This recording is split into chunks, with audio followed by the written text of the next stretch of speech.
ये question IIT JEE 1997 में पूछा गया था। यहाँ पे एक इक्वेशन दी गई थी इस क्वेश्चन में, अंडर रूट के अंदर x+1 माइनस अंडर रूट के अंदर x-1 equal to under root के अंदर 4x-1।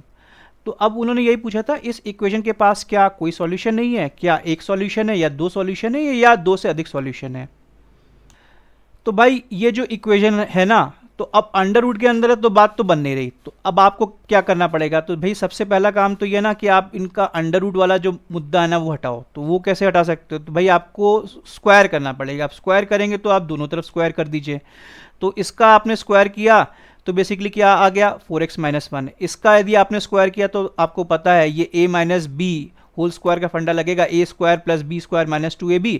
तो जब आप ए स्क्वायर को प्लस करोगे वो x+1 आएगा, बी स्क्वायर को जब आप प्लस करोगे तो x-1 आएगा। तो ये जो माइनस +1 और -1 आपस में एक दूसरे को हत्या कर देंगे, तो बचेगा आपका क्या बेसिकली 2x।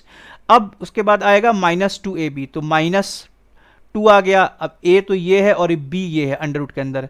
तो अब ये सीधे सीधे अंडर रूट के अंदर दोनों चीज़ें, तो दोनों को अंडर रूट के अंदर मल्टीप्लाई कर दो। तो x+1 को जब आप मल्टीप्लाई करते हो x-1 से, तो आपको जो वैल्यू मिलती है मतलब वो x² - 1 मिलती है। यहाँ पे हमने बेसिकली अलजेब्रा के ये दो कॉन्सेप्ट्स यूज़ किए हैं फॉर्मूले वाले, a minus B whole square का, है ना, a square plus B square, है ना, a माइनस 2ab, और a plus B into a minus B basically a square minus B square होता है। तो अब हम लोग देखेंगे भाई अंडर रूट से तो अब भी निजात नहीं मिली, तो अब क्या करेंगे ना, अंडर रूट वाले जो पार्ट को एक तरफ रखेंगे, बाकी जो नॉन अंडर रूट वाले पार्ट है ना उनको सब एक तरफ ले जाएंगे। तो बेसिकली इसी को जब हमने रीओरिएंट किया ना, तो ये बेसिकली ये वाला पार्ट है ना, तो अब इसको हमने कर दिया, मान लो ये 2 अंडर रूट के अंदर x² - 1 कर दिया। तो एक तरीके से इसको इस तरफ ले गए, है ना। अब इधर वाले मुद्दे में क्या हो जाएगा, इधर वाले मुद्दे में आ जाएगा 2x, और ये जो चीज़ इधर टोटल जाएगी ना तो ये माइनस हो जाएगी। तो 2x - 4x बेसिकली -2x मिलेगा, और ये -1 जब इधर जाएगा ना +1 हो जाएगा, तो ये यहाँ पे 1 प्लस आ जाएगा। तो अब बेसिकली ये कैसे रीओरिएंट हो गया, ये हो गया 2 इंटू अंडर रूट के अंदर x² - 1 इक्वल टू 1 - 2x। अब फिर से इसको दोनों तरफ स्क्वायर कर दो। तो जब आप दोनों तरफ स्क्वायर कर देते हैं तो यहाँ पर इस तरफ क्या मिलता है, ये 2 का स्क्वायर 4 हो जाता है, यहाँ पे अंडर रूट हट जाता है, x² - 1 आ जाता है। ये जब आप इसका स्क्वायर करते हैं तो यही वाला फॉर्मूला फिर से यूज़ होता है, a minus B whole square equal to a square plus B square minus 2ab।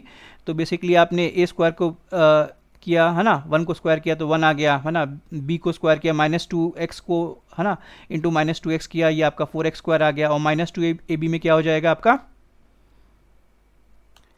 Minus into 2 into 2x into 1, तो बेसिकली ये -4x हो जाएगा।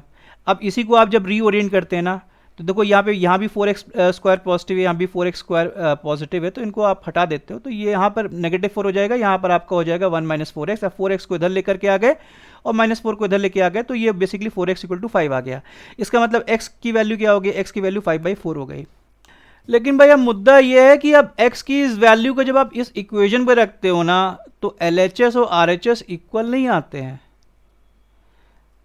ठीक है।